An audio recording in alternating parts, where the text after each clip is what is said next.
Okay, so speed test number 346, mathematics portion, question number 51. In triangle ABC, AB square plus AC square बराबर BC square, it means it is a right angle triangle, right? तो जहां पर आपको बात समझ में आई कि इस तरह से आपको दिया हुआ है BC square is equal AB square plus AC square, तो आपको इस लाइन से एक एजम्पशन आ जाएगा कि ट्राइंगल इज राइट एंगल, और BC स्क्वायर है तो BC के सामने दिस वुड बी 90 डिग्री। आपको एक लाइन दी हुई है BC इज इक्वल √2 AB, तो एक बहुत इंपॉर्टेंट रूल याद रखना 45 45 90 रूल, ये हमेशा के लिए याद रखना। अगर किसी ट्राइंगल में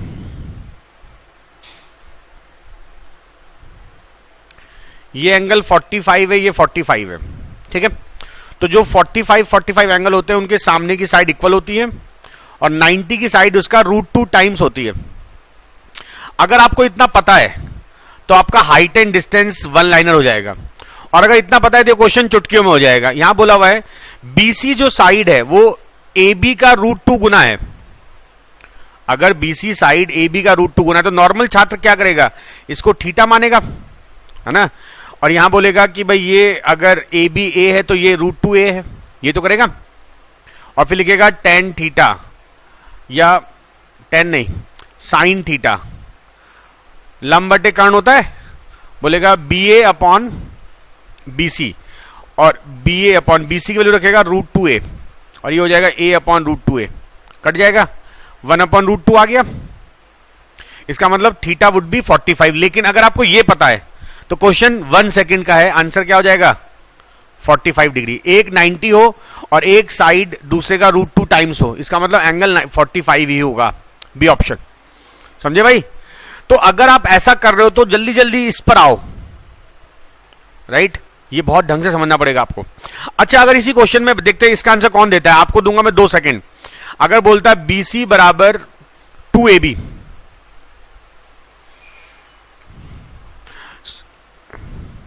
तो बताओ एंगल ABC कितना होगा। हां देखो, अगर डबल दिया हुआ है, एक रूल होता है इसको बोलते हैं 30 60 90 रूल, ये भी बहुत इंपॉर्टेंट है geometry, trigonometry, height and distance के लिए। अगर किसी ट्राइंगल में एक एंगल 90 डिग्री है और एक 30 है, एक 60 है, तो 30 के आगे जो साइड होगी 90 के आगे उसकी डबल होती है। तो अगर यहां पर डबल बोला हुआ है, इसका मतलब ये A है तो ये 2A होगा।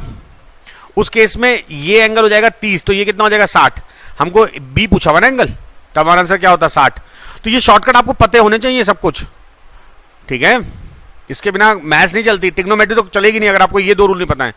अगर ये 2 रूल नहीं पता है तो आपको मैथ्स में प्रॉब्लम होगी, ठीक है। अगला क्वेश्चन चले। ओके, बढ़िया क्वेश्चन है। 2 years ago 1/5 of Amita's age was equal to 1/4 of the age of Gagan. Now, and average of their age was 27 years, and the average of their age was 27 years. Means 2 साल पहले की बात बोली हुई है। इस line से हम अमिता और गगन की 2 साल पुरानी एज निकाल सकते हैं, ठीक है। अच्छा, उसके बाद इफ द एज ऑफ परिमिता is also considered, the average age of 3 of them decline to 24, what will the average age of Gagan Parimita 3 years from now. अच्छा, तो देखो पहली जो कंडीशन दे रखी है, मान लेते हैं अमिता की एज प्रेजेंट में A है, गगन की प्रेजेंट एज G है, राइट। तो जो फर्स्ट कंडीशन है 2 years ago A -2 और गगन की एज G -2, यही तो होगा। 1/5 of Gagan Amita is equal 1/4 of Gagan, ये समझ में आया। अच्छा, अब क्रॉस मल्टीप्लाई कर लो, 4A - 8 is equal 5G - 10, right, ये कंडीशन हो गई। अगर आप इस 10 को शिफ्ट कर लोगे 4A + 2 is equal 5G, right. उसके बाद बोला हुआ है average of their age A -2 + G -2 upon 2 कितना है, ये कितना हो जाएगा A + G -4 is equal 54। A + G कितना हो गया, और इधर 4A + 2 बराबर 5G दिया। इन दोनों को सॉल्व करेंगे, A और G कितना आएगा, A आएगा 32 years, G आएगा 26 years, ठीक है। अच्छा, इफ द एज ऑफ परिमिता is also considered, the average age of 3 of them decline to 24। अब हम अमिता की एज आ गई, गगन की आ गई, तो यहां पर एक प्रॉब्लम है इस क्वेश्चन में, ये लाइन क्लियर नहीं बोली है। इफ द एज ऑफ परिमिता is also considered the average age of 3 of them decline to 24। ये जो बात बोल रहा है ये प्रेजेंट के लिए बोल रहा है या 2 साल पहले के लिए बोल रहा है, ये कंफर्म नहीं है। इस लाइन में होना चाहिए था कंफर्म, ठीक है, ये बात होनी चाहिए थी। इस क्वेश्चन में एरर है, ये होना चाहिए था सही, लेकिन हम मान के चल रहे हैं कि करंट की बात कर रहा है, इसने प्रीवियस की बात नहीं बोली है। अच्छा, ये जो लाइन दी डिक्लाइन टू 24, इसका मतलब क्या है?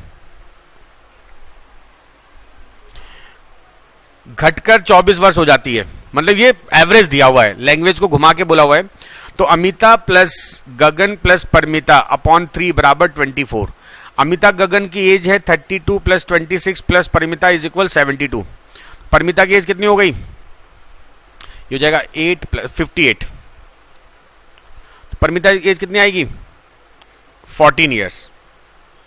पूछा क्या है? Value average age of Gagan and Parimita after 3 years. Gagan की एज 3 साल बाद कितनी होगी? परमिता की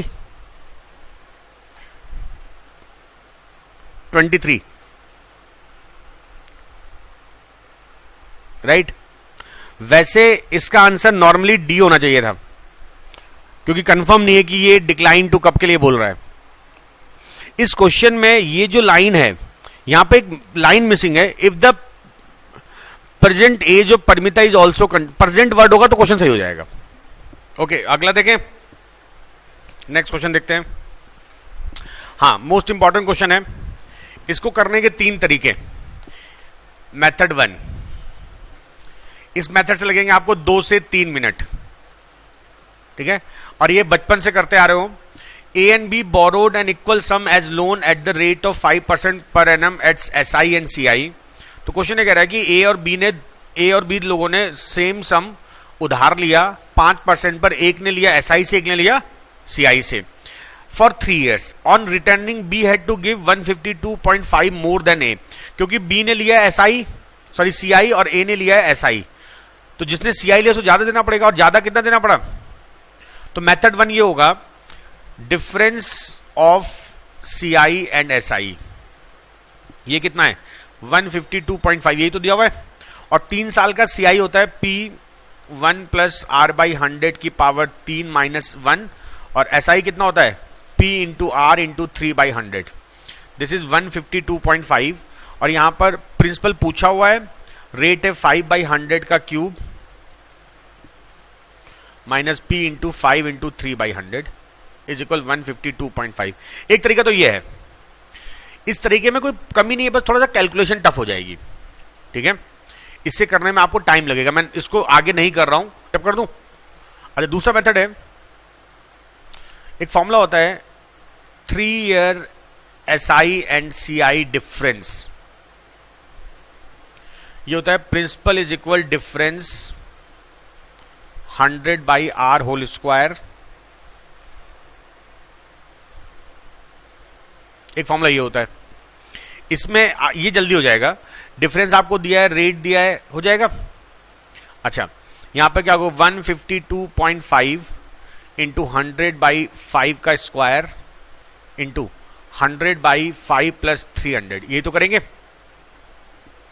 और कॉमन सेंस ये कहता है कि जो वैल्यू आएगी 305, ये इसको डिवाइड करना चाहिए, तभी हमारा एग्जैक्ट आंसर आएगा। दूसरी बात, अब एक बहुत इंपॉर्टेंट बात समझना, यहां पर देखो, एक ये वैल्यू 30,000 है, एक वैल्यू 21,000 है, एक 20,000 है, एक 28,000 है।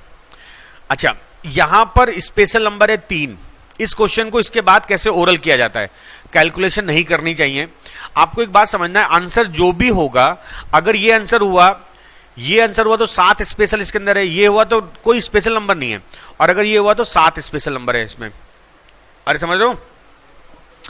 अब हम क्या करेंगे, अगर इस फिगर में 3 होगा तो मेरा आंसर 100% ए होगा। अरे समझे बात? अगर इस नंबर में 3 हुआ तो मेरा 100% आंसर 3 होगा, और अगर 7 हुआ तो मेरा आंसर बी या डी होगा, और अगर ये दोनों ना हुए तो मेरा आंसर क्या होगा? सी होगा। अरे समझे बात? मतलब हम ढूंढ रहे हैं 7, अगर 7 इसमें आ रहा है तो 7 यहां तो होगा, क्योंकि यहां पे 7 नहीं है, यहां पे 7 नहीं है, तो ऊपर अगर 7 आना है तो इन दोनों में किसी एक में 7 होना चाहिए। तो देखते हैं, क्या ये 3 से जा रहा है? नहीं जा रहा है, ये आंसर नहीं हो सकता। अरे बोलो, 3 का रूल क्या होता है? अंकों का सम, आप इन डिजिट को जोड़ लो।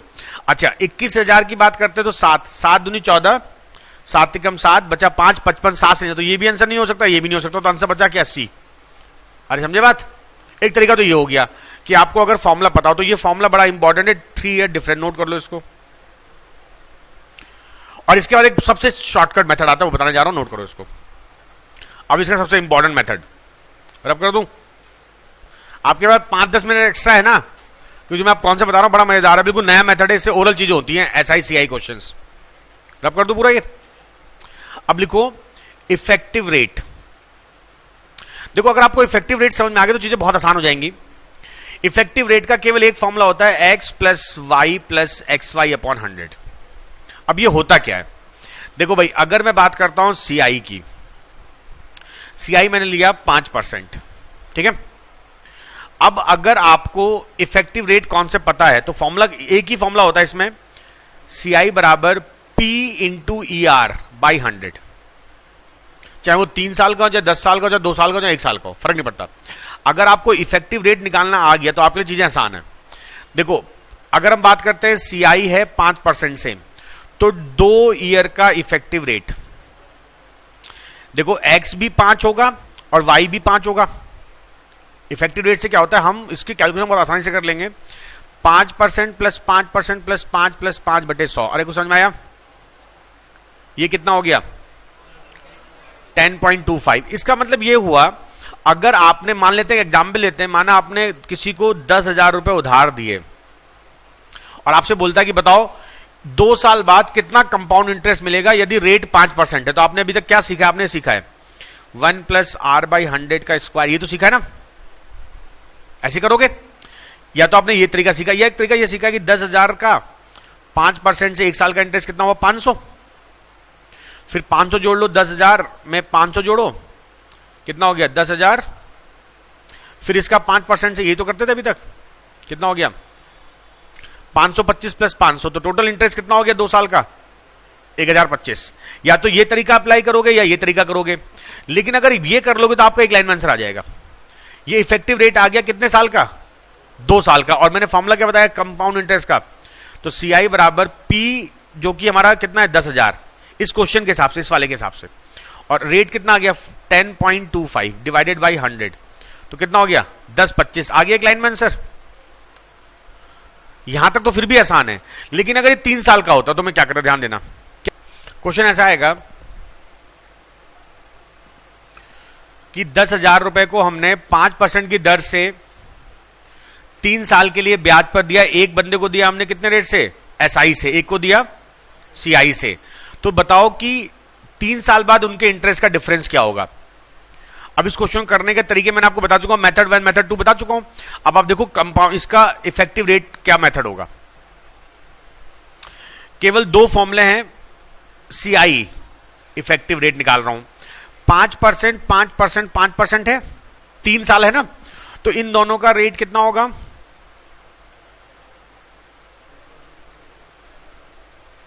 कितना हो गया 10.25। ये 2 साल का और ये 3 साल का, तो अब ये हो गया आपका X, ये हो गया Y, समझे बात। जब 3 हो तो पहले 2 से X plus y plus XY upon 100 करो, फिर जब उससे जो वैल्यू है फिर तीसरा ले लो। अब इसके बाद 3 ईयर इफेक्टिव रेट क्या होगा, X हो गया 10.25 ये वाला, Y हो गया 5 प्लस 10.25 इंटू 5 बाई 100, ये कितना हो गया 15.25 प्लस यहां पे कितना होगा,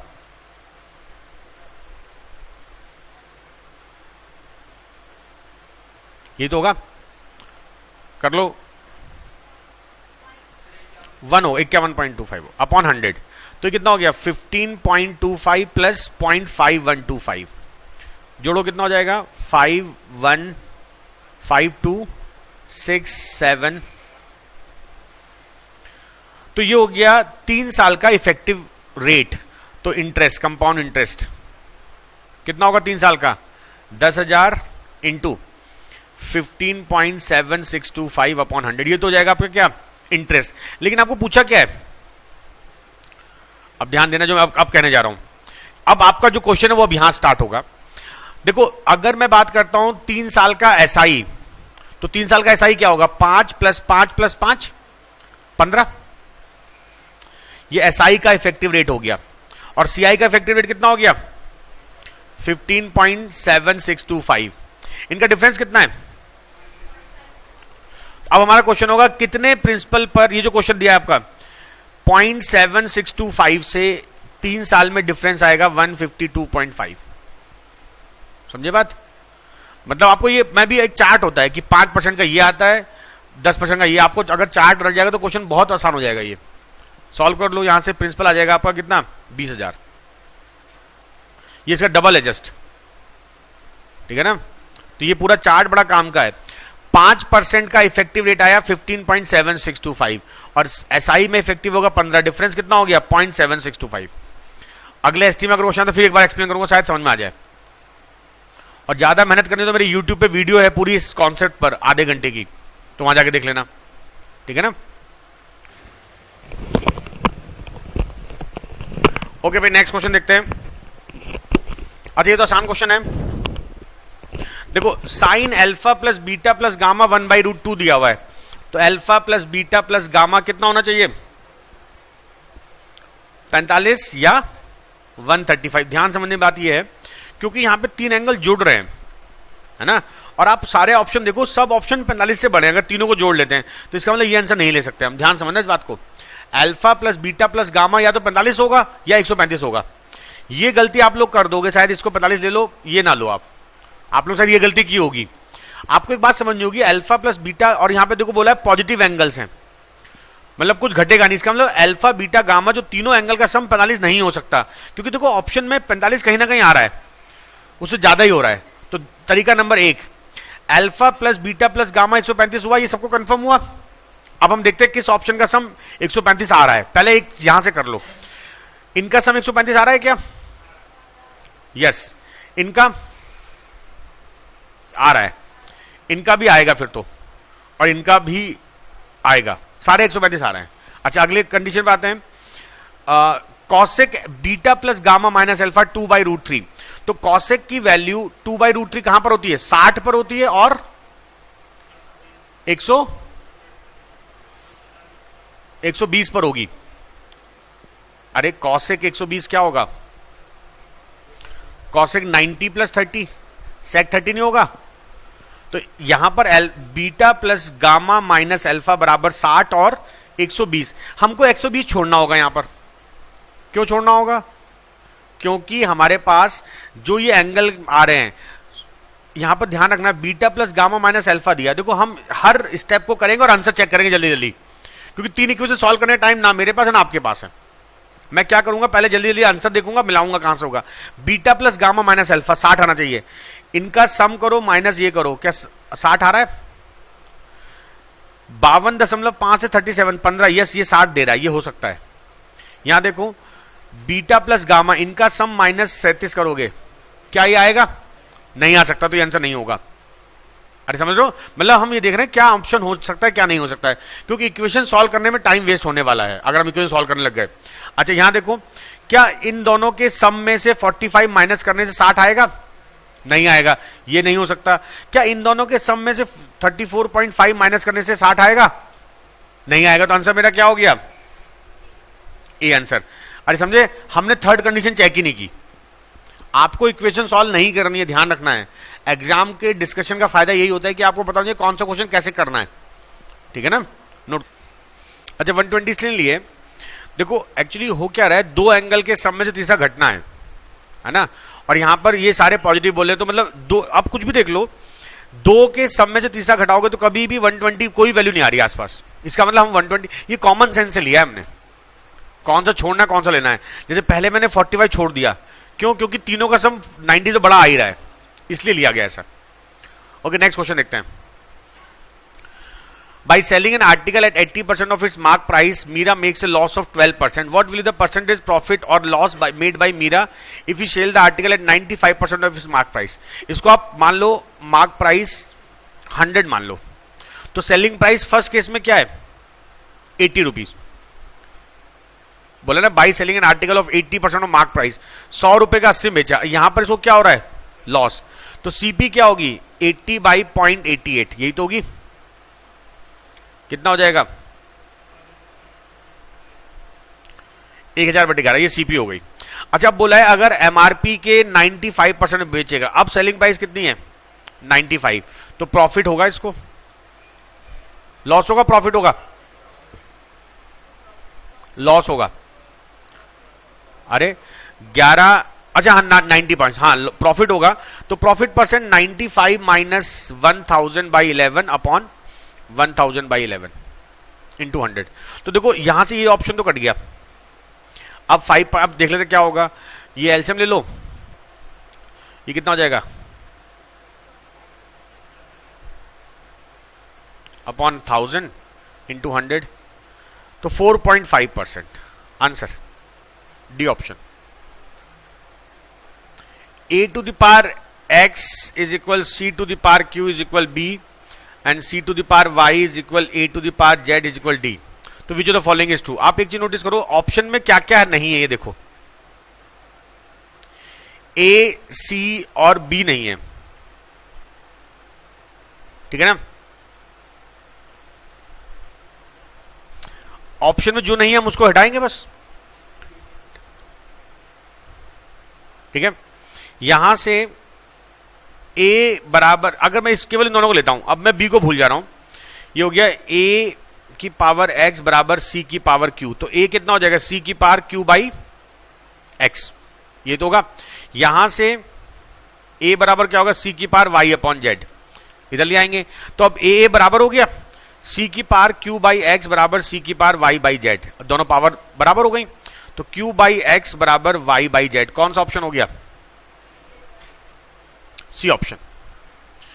केवल कंफ्यूजन के लिए दिया था बी और डी, आपको ए और सी को इक्वेट करना है बस किसी तरह से। Next, the base of solid right prism is triangle whose sides are 9, 12, 15। The height of the prism is 5, the total surface area of the prism. Now total surface area prism का होता है,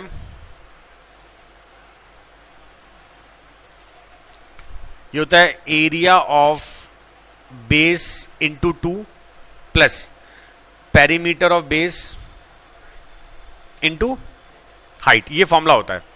अच्छा एरिया ऑफ बेस, तो आपको ध्यान रखना है 9, 12, 15 ये किस कौन से ट्राइंगल की साइड है, राइट एंगल ट्राइंगल की साइड है, तो इसका एरिया हो गया हाफ 9 इंटू 12 इंटू 2 ये वाला हिस्सा plus perimeter 9 plus 12 plus 15 into height, ये आपका आंसर होगा। तो सॉल्व कर लेते हैं इसको, 108 प्लस ये कितना हो गया, ये हो जाएगा 36 ना, 180, तो ये कितना हो गया 288, सी ऑप्शन। अच्छा, in what time would a system be filled by 3 pipes whose diameter are 1, 1/3 and 2 cm running together. When the largest pipe alone fill it in 61 minutes, the amount of water flowing in each pipe being proportional to square of its diameter। देखो ये question SSC mains में आया हुआ है question है। Question ये कह रहा है जो पहला पाइप है उसकी डायमीटर है 1, दूसरा पाइप की डायमीटर कितना है और तीसरे पाइप की डायमीटर कितना है 2। रेशियो के लिए हिसाब से कोई फर्क नहीं पड़ेगा, वो डायमीटर वो फर्क नहीं पड़ता, हमें उससे मतलब नहीं है। When the largest alone fill it in 61 minute, ये जो पाइप है इसका फिल करने का, ये लार्जेस्ट पाइप है ना 61 मिनट है। अच्छा अब एक बात मुझे बताओ, जो सबसे बड़ा पाइप है वो 61 ले रहा है, तो बाकी पाइप उससे कम लेंगे ज्यादा लेंगे, कम लेंगे, टाइम ज्यादा लेंगे। जो जितना बड़ा पाइप होगा उसको वो जल्दी भरेगा और जो छोटे पाइप हो वो ज्यादा टाइम लेंगे, है ना। तो इसका मतलब जो यहां पर वैल्यू आएगी वो 61 से बड़ी आएगी। अच्छा और एक बात बोली हुई है, the amount of water flowing in each pipe being proportional to square of its diameter, ठीक है। तो देखो मैं क्या कर सकता हूं, अब यहां पर बड़ी इंपॉर्टेंट बात होती है, ये जो वैल्यू है डायमीटर का स्क्वायर करो कितना हो गया 4, इसका स्क्वायर करो 16/9, इसका स्क्वायर 1 हो गया। फ्लो है ये क्या है टाइम, तो flow is proportional to D square, ये तो बोला है the amount of water flowing in each pipe being proportional to square of its diameter. अब जरा ध्यान समझना, फ्लो टाइम का डायरेक्ट प्रोपोर्शनल होता है या इनवर्स प्रोपोर्शनल होता है, इनवर्स होगा। जितना ज्यादा फ्लो उतना कम टाइम, ये फिजिक्स का कॉन्सेप्ट है, बहुत आसान सी बात है। घर के आगे आप अगर पानी देते हो अपने पौधों में तो जो पाइप का मुंह मोटा होता है तो ज्यादा पानी निकलता है, पतला होता है तो कम निकलता है, जानते हो बात आप लोग, है ना। तो यहां पर क्या होगा, टाइम इज प्रपोज 1/f, तो time is proportional to 1/d²। अरे समझे भाई। तो ये जो टाइम दिया हुआ है ये इसका उल्टा होना चाहिए हर एक में, मतलब जो ये टाइम दिया 61 मिनट, तो हमें सबका टाइम निकालना पड़ेगा, फिर कैलकुलेशन होगी। वो एप्लीकेशन बड़ी इंपॉर्टेंट, कैसे इसको अप्लाई करेंगे। तो देखो बहुत सिंपल सी बात है, अगर इसका डायमीटर 2 था, स्क्वायर कर दिया 4, है ना, time is proportional to diameter square, ठीक है।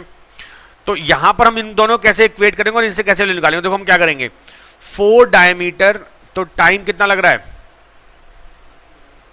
61, तो 1 डायमीटर टाइम कितना लगेगा 61 इंटू 4 होगा। बस यहां पे इसकी कोई जरूरत ही नहीं है, कॉमन सेंस की जरूरत है। अगर 4 डायमीटर है, मतलब मैंने स्क्वायर कर दिया सीधे क्योंकि स्क्वायर के ऊपर बोला हुआ है, अगर 4 डायमीटर तो टाइम लग रहा है 61, तो एक डायमीटर में टाइम कितना लगेगा 61 इंटू 4, तो ये हो गया 61 इंटू 4। अरे समझे बात कुछ। और अगर 16/9 है, एक डायमीटर का टाइम है 61 इंटू 4, तो 16/9 का डायमीटर का टाइम कितना होगा बताओ। अब डिवाइड करेंगे मल्टीप्लाई करेंगे, डिवाइड करेंगे, क्योंकि अब टाइम कम हो, इससे 1 से कम होगा क्योंकि इसका डायमीटर बढ़ गया ना 1 से, यहां पर 16/9 होगा,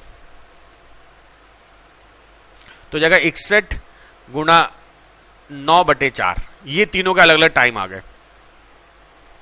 देखो भाई ये तो हो गया इसके भरने का टाइम, ये हो गया इसके भरने का टाइम, और ये हो गया इसके भरने का टाइम।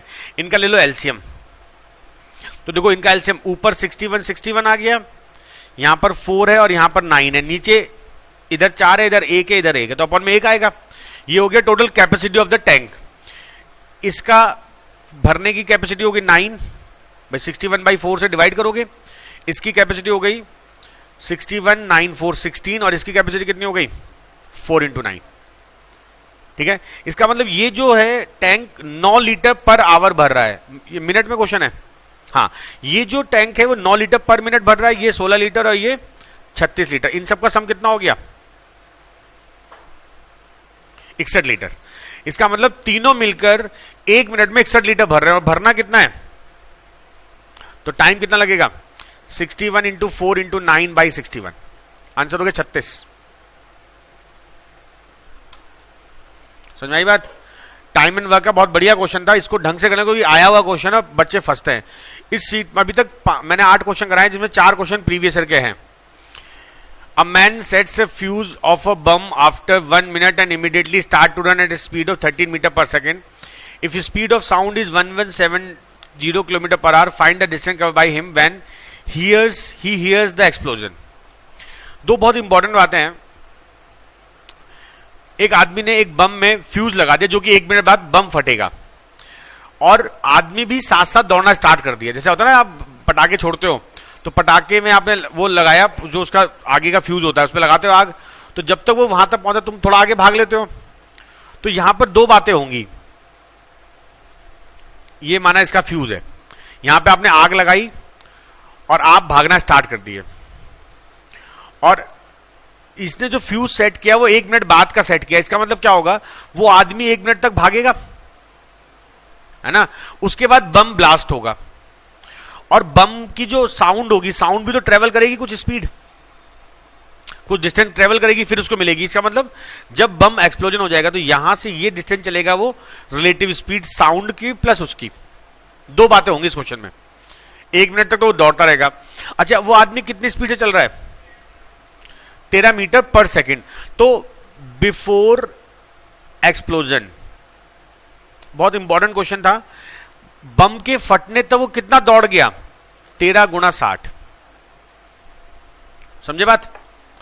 अब बम फट गया, तो जब बम फटा तो बम की साउंड की स्पीड भी है प्लस उसकी स्पीड भी है। तो ध्यान देना, साउंड की स्पीड है 1170 किलोमीटर पर आवर। हम इसको कन्वर्ट कर रहे हैं मीटर पर सेकंड, कितने से मल्टीप्लाई करें, ये मीटर पर सेकंड में आ जाएगा। ये हो गया साउंड स्पीड ऑफ साउंड, ये जाएगा 18 से 9 दूनी 18,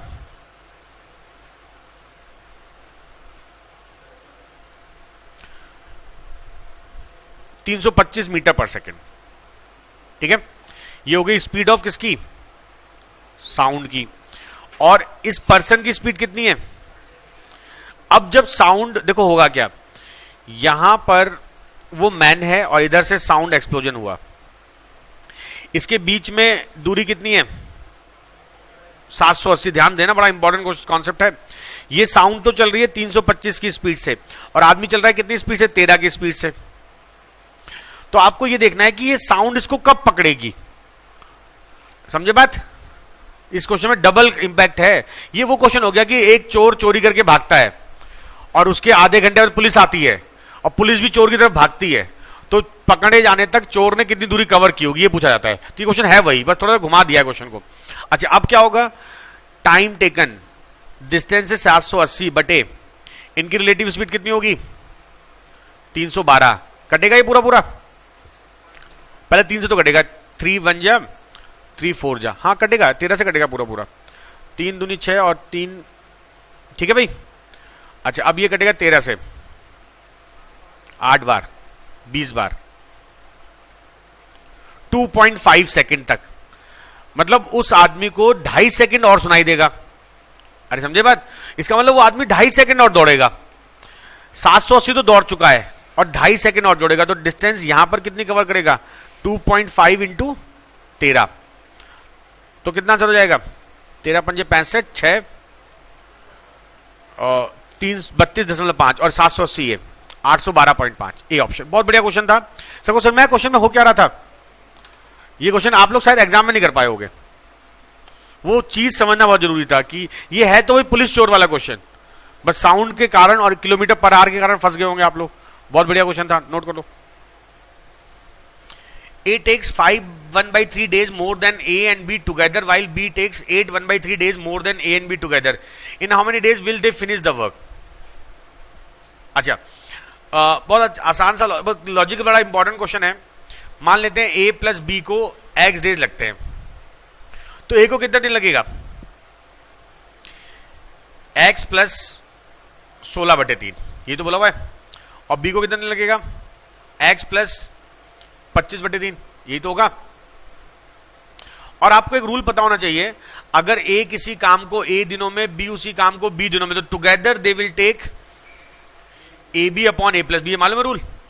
तो टुगेदर का टाइम उनका X है और अकेले का टाइम इसका ये है, तो इसमें ऐसा करो, इसको 3x प्लस 16/3 कर लो और ये हो जाएगा 3x प्लस 25/3, ठीक है। रखो यहां पर 3x plus 16/3, 3x plus 25/3 upon 3x plus 16/3 plus 3x plus 25/3, ये तो करना होगा। अच्छा, अब हम इसको सॉल्यूशन, बड़ा इंपॉर्टेंट है, x बराबर ये हो गया 9 और ये हो गया 3x प्लस 16 और नीचे क्या हो जाएगा 3 एलसीएम आ जाएगा, ये हो गया 6x 3x 3x 6x और 25 प्लस 16 कितना हो जाएगा, ठीक है 3x प्लस 16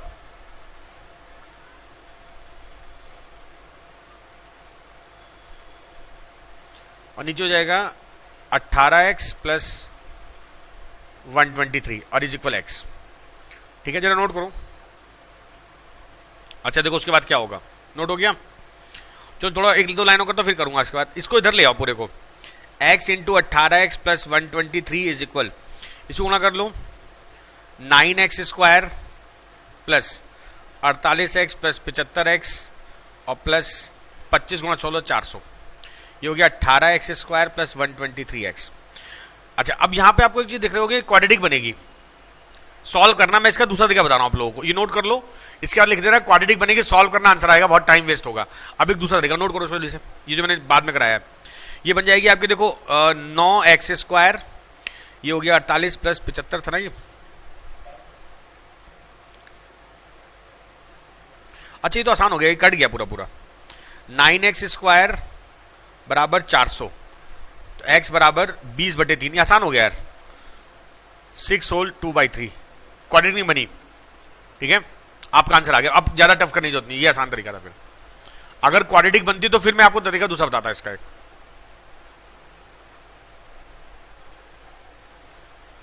अब इसका एक बहुत इंपॉर्टेंट शॉर्टकट है, वो समझ लो। पहली बात, अगर कभी ऐसा बोला जाए कि ए को दोनों के काम से इतना दिन लगता है, इससे आपका आंसर आ गया एक्स, ये बी ऑप्शन। अब एक तरीका और देखो, अगर बोला जाए ए को लगता है 4 दिन ज्यादा प्लस टुगेदर के टाइम, ठीक है, और बी को लगता है 8 दिन ज्यादा प्लस टुगेदर से, तो 90% केसेस में आंसर 4 और 8 के बीच में आता है। ये ध्यान रखना, टुगेदर का काम, समझे बात मेरी। अगर ए को लगता है 4 दिन ज्यादा टुगेदर किए गए काम से और बी को लगता है 8 दिन ज्यादा टुगेदर किए काम से, तो जो इनका टुगेदर का समय होगा वो इनके बीच में आएगा। ये बात समझते हो? तो देखो यहां पर 5 से 1/3 है, यहां पर 8 से 1/3 है, तो ऐसा कौन सा आंसर है जो इनके बीच में आ रहा है? बी आ रहा है। तो मान लेंगे कि बी आंसर है, मान लो कि हमारा आंसर बी है। देखो इसको रिवर्स करना कितना जल्दी हो जाएगा, समझे हमने क्या बोला?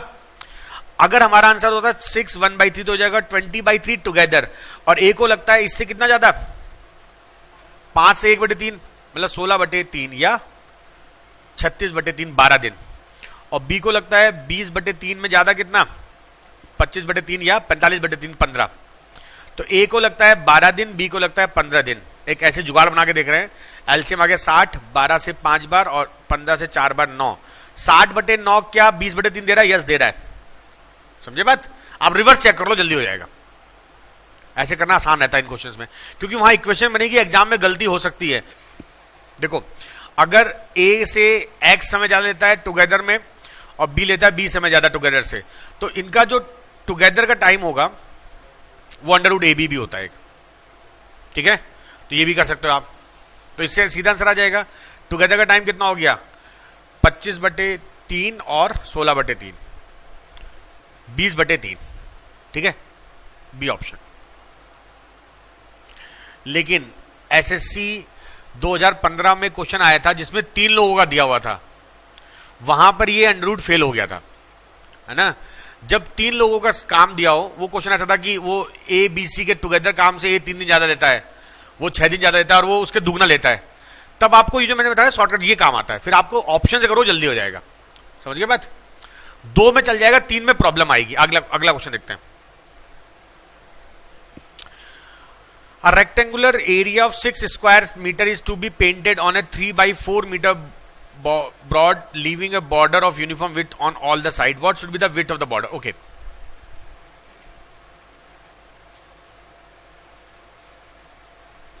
देखो लेंथ और ब्रेथ मान लिया हमने।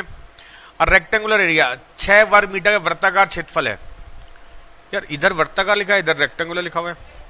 हाँ मान रहे रेक्टेंगुलर है, सर्कुलर ये हिंदी वाला गलत है। इसकी लेंथ मान लो L और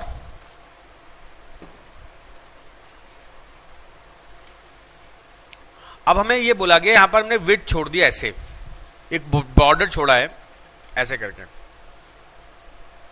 ठीक है? इस बॉर्डर की विड्थ मान लो आप X।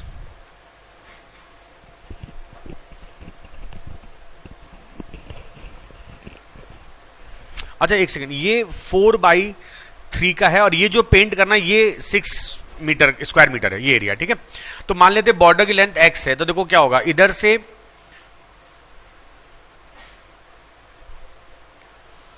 4 माइनस कितना होगा, X होगा 2X होगा, 2X होगा, बॉर्डर चारों तरफ छोड़ रहे हैं ना, और इधर क्या होगा 6, ठीक है? क्वेश्चन दोबारा पढ़ लेते हैं। A rectangular area of 6 square meter is to be painted on a 3/4 meter broad, leaving a border of uniform width on all the side. What should be the width of the border?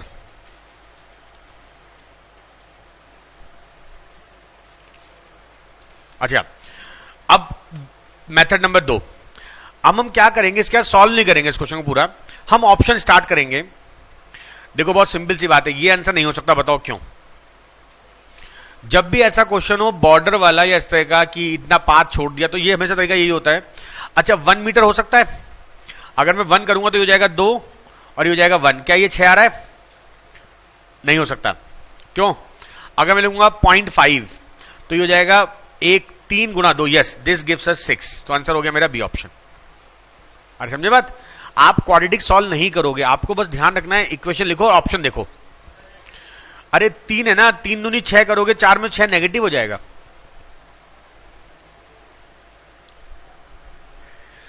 ये इसका ना उसमें solution गलत दिया हुआ है, ठीक है, इसका आंसर बी होगा, हाँ गलत है।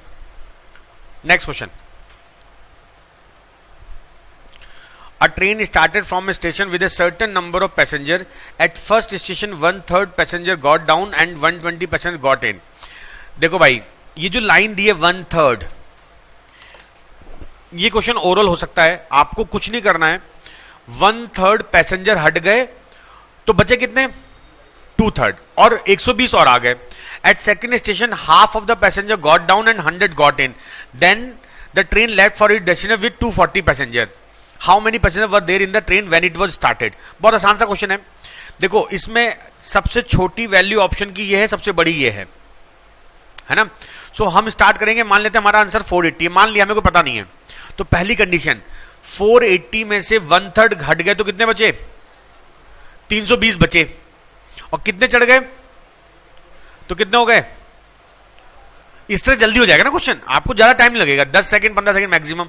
अब इसमें अगले स्टेशन में क्या हुआ, आधे हट गए तो कितने बचे 220, और 100 चढ़ गए तो 320, और जबकि बचे कितने 240, का मतलब मेरा आंसर 480 से कम होगा। तो इसका मतलब ये दो आंसर तो कट गए। अरे समझे बात, ये समझ रहे हो मैं क्या कर रहा हूं। अब 360 ले रहा हूं मैं, 360 का 1/3 हट गया, मतलब कितना 120 लोग हट गए, और चढ़ गए कितने 120, तो फाइनली 360 ही तो हो गए। अरे बोलो भाई, 120 हटना, 240 होना, फिर 120 चढ़ना, तो 360 ही हो गए फिर दोबारा से, और उसके बाद फिर 100 आधे करो 180, और फिर 100 चढ़ गए 280, ये भी नहीं होगा। आंसर क्या होगा 240। बहुत कम टाइम लगेगा, इक्वेशन बनाओगे टाइम वेस्ट होगा। अच्छा इक्वेशन कैसे बनेगी इसकी देख लो, इक्वेशन भी माना x लोग थे, बच्चे 2/3 प्लस 120 चढ़ गए, इसका आधा हट गए, बच के 100 चढ़ गए, बराबर 240। ये है कंडीशन। अरे समझे, इसमें भी हो सकता है, इससे भी हो जाए जल्दी, लेकिन आपको वो मेथड समझना पड़ेगा आपको हमेशा। हो गया। Okay, at a point on a horizontal line through the base of a monument, the angle of elevation of top of monument is found to be such that its tangent is 1/5। मान लेते हैं angle alpha है, आपको बोला हुआ है tan alpha is equal 1/5। Now ये ऐसे है अल्फा, यहां पर this angle is alpha, tan alpha दिया। वॉकिंग बोला है 138 metre towards the monument, this angle becomes beta, right. और आपको बोला हुआ है सेक बीटा √193/12। ये 138 आपको हाइट पूछी होगी, तो एक शॉर्टकट फॉर्मूला होता है h cot alpha minus cot beta बराबर d, ठीक है। यहां पर h निकालना है, cot alpha minus cot beta, d कितना है 138, इसका मतलब cot अल्फा ये आ जाए, मेरा क्वेश्चन हो जाएगा। देखो tan अल्फा दिया आपको 1/5, इफ tan अल्फा 1/5 तो cot अल्फा कितना होगा 5, तो ये तो 5 हो गया। अब देखो ये कैसे निकालेंगे, sec क्या होता है हाइपोटेन्यूज अपॉन बेस, ये हो गया 7। अरे समझे, यहां पर tan बीटा हो गया 7/12, बस वैल्यू पुट कर दो, h 5 माइनस 7/12, और ये भी एग्जाम में आया हुआ क्वेश्चन है, प्रीवियस ईयर क्वेश्चन है ये, h बराबर 53/12।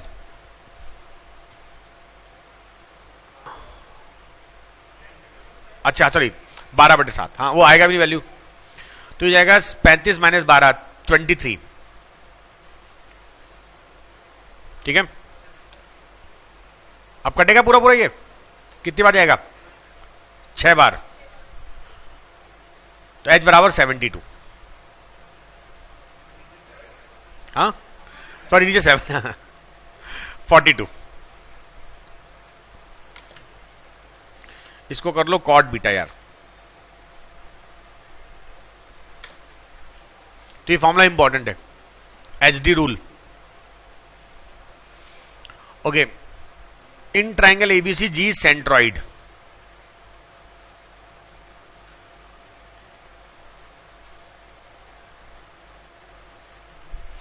ए बी दिया है 15, बी सी दिया है 18 एंड ए सी दिया हुआ है 25। Find G D. अच्छा ये आपका ए डी है और जी आपका सेंट्रॉइड है। देखो सेंट्रॉइड जो होता है मीडियन को 2:1 में डिवाइड करता है, मालूम है रूल। तो अब हम करेंगे क्या, इसमें एक वर्ड आएगा अपोलोनियस थ्योरम।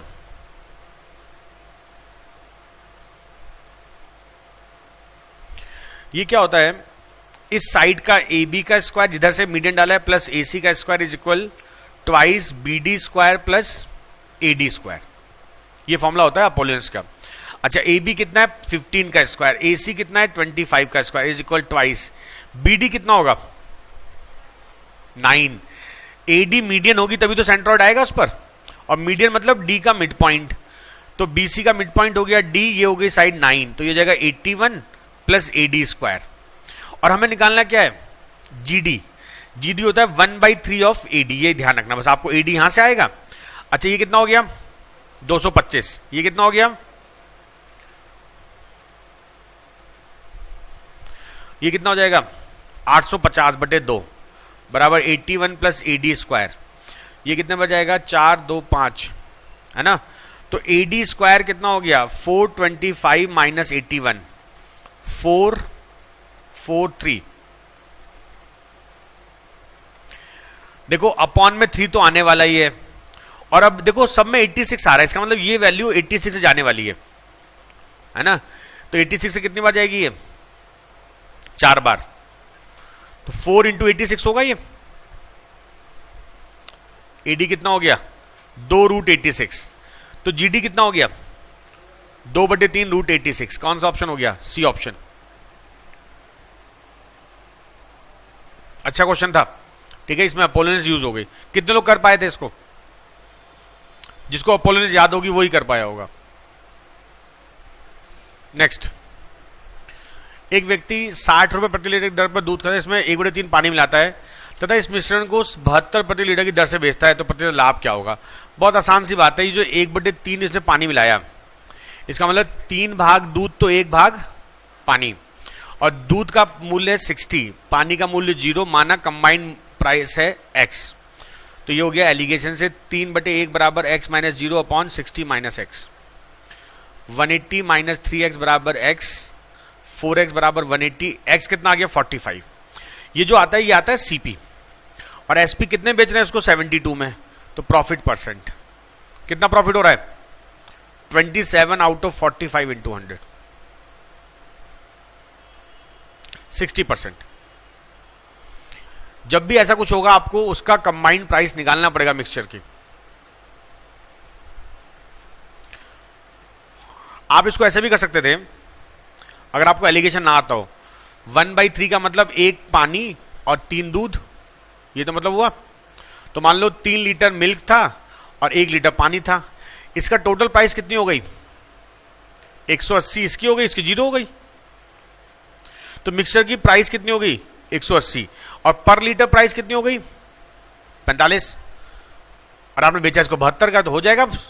ऐसे भी कर सकते हो, एलिगेशन आना चाहिए क्योंकि आगे बहुत चीजें आसान हो जाएंगी इससे। अच्छा, a plus B is equal 1 and c plus D is equal 1, a minus B बराबर d बाई सी, तो आपसे पूछा है c square minus D square, ये तो पूछा हुआ है।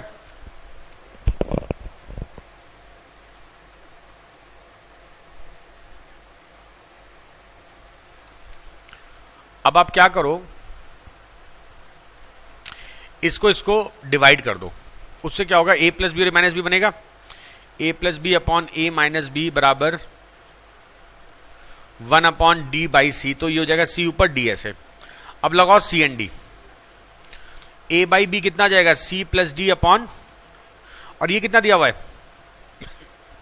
1 दिया ना, तो यहां जाएगा a by B is equal 1 upon c minus D, यहां से c माइनस डी कितना आ गया b बाई a, और c प्लस डी कितना दिया है 1, इसका मल्टीप्लाई कर लो, c plus D into c minus D is equal b by A, और ये क्या हो गया जो हमें निकालना है B option.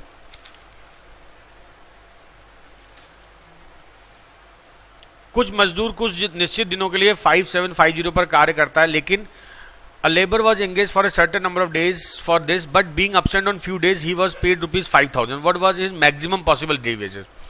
Maximum possible daily wages ये होगा, देखो जो ये 5750 है, ये तो हो गया, माना उसने कुल दिन काम किया, इसकी वेजेस हो x, इसने n दिन काम किया हो, इसको मिले कितने 5000 x तो मिला होगा, साथ में माना इसने m दिन काम किया होगा। इसका मतलब मैक्सिमम पूछा तो इन दोनों का निकालना पड़ेगा क्या, HCF, क्योंकि x तो दोनों में कॉमन होगा ना, जो उसकी डेली वेजेस होगी। तो 5750 का मैक्सिमम डेली वेजेस ये नहीं हो सकता, ये नहीं हो सकता, ये नहीं हो सकता। आंसर भाई 50 तो मिनिमम आ रहा है, 200 इसको डिवाइड नहीं करेगा, 500 इसको डिवाइड नहीं करेगा, तो केवल आंसर क्या होगा, ए ऑप्शन।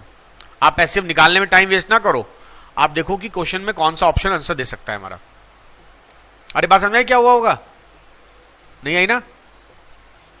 जैसे 2 गधे, एक गधा है, वो बोलता है कि मैं पर डे 8 घंटे पढ़ूंगा और 30 दिन तक पढ़ूंगा। कितने घंटे पढ़ा होगा वो, लेकिन उसने कुछ दिन मस्ती कर ली, और जिस दिन पढ़ा उस दिन 8 घंटे ही पढ़ा, और ये कुल 16 घंटे पढ़ा, तो बता कितने दिन पढ़ा होगा, 2 दिन। एक गधा ये तो करता है।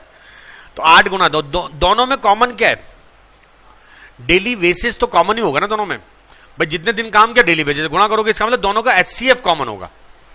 समझ गए बात। नेक्स्ट क्वेश्चन, हाँ बहुत बढ़िया क्वेश्चन है। A railway ticket for a child cost half the full fare but the reservation charge is same on half ticket as much as on full ticket. इसका मतलब ये हुआ कि अगर आप किसी बच्चे का रिजर्वेशन कराते हो तो टिकट का जो फेयर होता है वो तो पूरा लेंगे, नहीं वो तो हाफ लेंगे, और रिजर्वेशन चार्ज पूरा लेंगे, ठीक है ना। जैसे आप टिकट कभी अपना रिजर्वेशन कराओगे तो 20 रुपए लगता है रिजर्वेशन चार्ज, बाकी फेयर होता है। तो a railway ticket for a child cost half the full fare but the reservation charge is same on half ticket as much as on full ticket. One reverse first class ticket for a journey is rupees 360. One full, देखो full ticket की cost है 362, full plus half 554। तो what is the reservation charge. तो देखो बहुत आसान सी बात है, जब मैं इस वाली कंडीशन की बात करता हूं, इसमें एक रिजर्वेशन चार्ज और एक फेयर, ये तो हुआ होगा, और यहां पर 1 फुल है, तो 1 फुल में क्या क्या होगा, x प्लस वाई होगा। हाफ में क्या क्या होगा, मैंने माना कि ये रिजर्वेशन चार्ज है और ये फेयर है, तो इस केस में हाफ में रिजर्वेशन चार्ज तो पूरा होगा लेकिन किराया आधा लगेगा, बस ये बात काम की थी, समझे बात। इज इक्वल 554, बस ये काम की बात थी, बस ये समझना था, इस क्वेश्चन में कुछ नहीं है। 2x plus 3y/2 is equal 554, और इधर x प्लस वाई बराबर कितना दिया, 362। मुझे निकालना है x, निकालना है ना। इस कंडीशन को 3/2 से गुणा कर दो,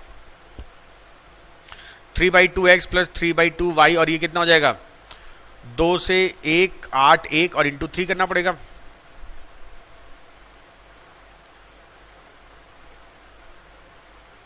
माइनस माइनस माइनस, ये कट गया, ये हो गया 1/2x बराबर 11, x बराबर 22 रुपए। समझे भाई। रिजर्वेशन चार्ज मैंने x माना था, मुझे रिजर्वेशन चार्ज निकालना था, मैंने पूरा कैलकुलेशन उसके लिए की। कोई जरूरत नहीं एलसीएम लो, कुछ करो, आप सीधे सीधे सॉल्व करो। A metal pipe is 21 centimeter long and its axial diameter is 8 centimeter. If the thickness of the pipe is 1 centimeter and the metal weight 8 gram per centimeter cube, the weight of the pipe। देखो यार, ये जो pipe दिया हुआ है इसकी length कितनी है, 21 सेंटीमीटर, इसकी एक्सटीरियर डायमीटर 8, तो रेडियस होगी 4, थिकनेस 1 है, तो इंटरनल रेडियस कितनी होगी 3। निकालो इसका वॉल्यूम, पाई R1 square minus R2 square into H, ये फॉर्मूला होता है ना वॉल्यूम का।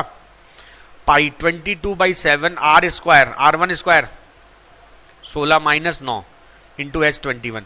देखो ये तो वॉल्यूम हो गया, और वेट होता है वॉल्यूम इंटू डेंसिटी, तो इसका वेट कितना हो जाएगा, वॉल्यूम इतना हो गया, 7 से ये 7 कट गया, 22 गुणा 21, और डेंसिटी कितनी है 8, ये आंसर हो गया। और जो हमारा देखो ये तो आया ग्राम में, हमको पूछा है किलोग्राम में, डिवाइड कर दो। अब और एक बात काम की, 8 एकम 8, 8 दूनी 16, आखिरी में 6 आएगा, ये दो ऑप्शन नहीं हो सकते, समझे बात। और दूसरी बात, ये क्लियर हुआ। और नंबर 7 से डिवाइड होगा, 11 से होगा, तो इन दोनों में क्या ये 11 से हो रहा है, नहीं हो रहा है, बस खत्म क्वेश्चन, ठीक है। मतलब ऐसे जरूर आप ज्यादा कैलकुलेशन मत किया करो, कहीं पर कहीं आप देखा करो यार ये क्वेश्चन ऑप्शन से हो रहा है नहीं हो रहा है, ठीक है ना। कम से कम कैलकुलेशन करनी, जल्दी जल्दी आंसर लाना। ये लॉजिक ध्यान रखना, बहुत बार क्वेश्चन आया है। वॉल्यूम के साथ डेंसिटी मल्टीप्लाई करने से वेट आता है, और वो हमेशा ग्राम में होगा, उसको 1000 से डिवाइड करके किलोग्राम बनाओगे। Study the table and answer the question given. Data related to expense by company ABCD in April 2012। Total expense in percentage, marketing and legal, right, ये कंपनी का दिया हुआ है। What is the respective ratio between the marketing expense of company A and marketing expense of company C. देखो यार, A और C, ठीक है। Total expense in lakh rupees, ध्यान समझना।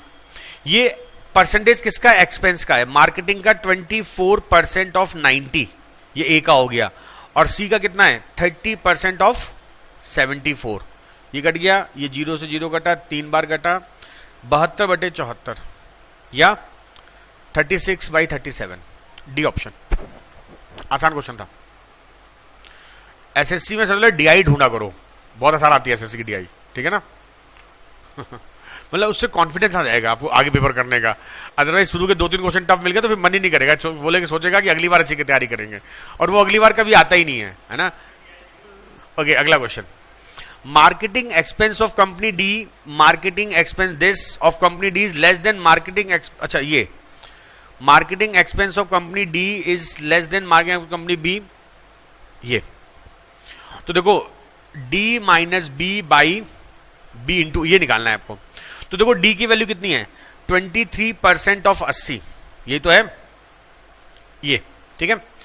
और बी का मार्केटिंग एक्सपेंस कितना है, अच्छा ये बी का आया है यार, तो डी का कितना होगा, 20% ऑफ 65। अच्छा लेस है ना, तो B minus D upon B into 100 करेंगे। 18.4 माइनस 13 अपॉन 18.4 इंटू 100, अप्रोक्सीमेट पूछा हुआ है। ये कितना हो गया, 5.4 या 540 अपॉन 18 3 होता है ना, 30% से थोड़ा सा कम। आंसर डी ऑप्शन, समझे भाई। 18 3 54 होता है, ये थोड़ा सा ज्यादा है, उसमें तो कम कर देंगे आंसर हम, 29% हो गया। नेक्स्ट, अच्छा, what is the average total expense of all the companies. सबको जोड़ के डिवाइड बाई 5 करना पड़ेगा। देखो 74 और 65 ये अलग वैल्यू है, बाकी सब आसान है। 80 90 170 प्लस 70 240, और ये हो गया 74 और 65, 389/5, हाँ 79।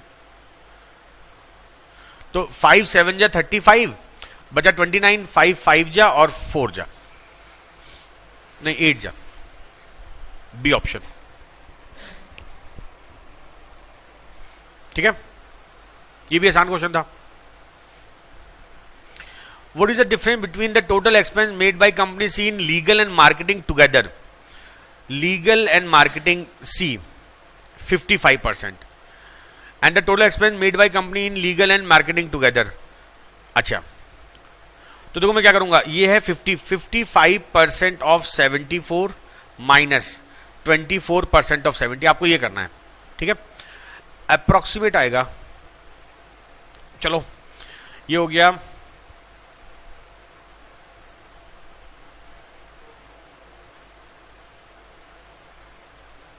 40.7 माइनस दिस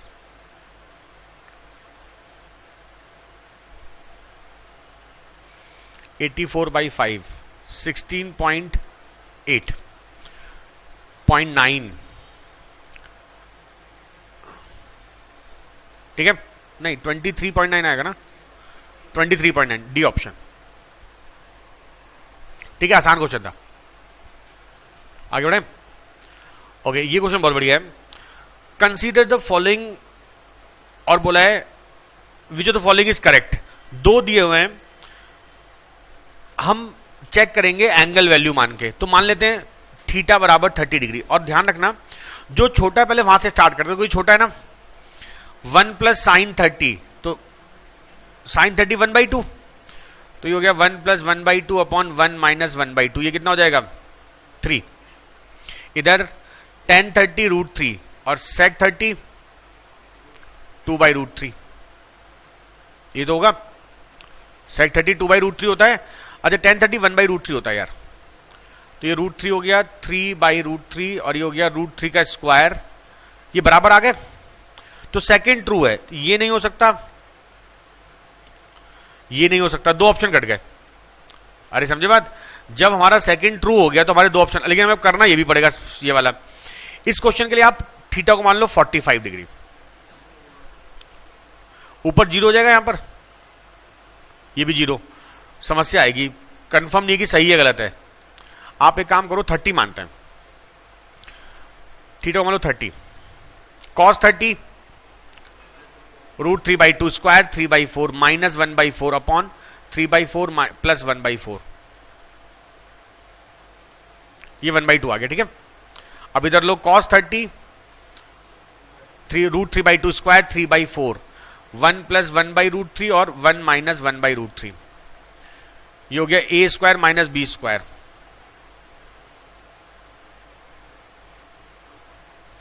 यस, दोनों सही हैं, सी ऑप्शन।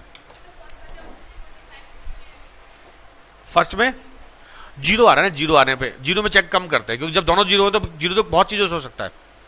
30 जल्दी हो रहा है, मतलब आपको इतना आसान भी नहीं करना चाहिए, कभी जीरो गलत कर देता है, कभी कभी। हो गया।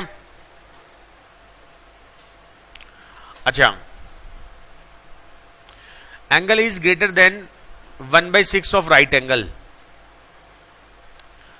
देखो a plus B is equal 180 degree, तो a is equal 180 minus B, और बोला हुआ है angle a is greater than 1/6 of right angle, ये तो बोला हुआ है। तो b is less than 165, B option. समझे भाई।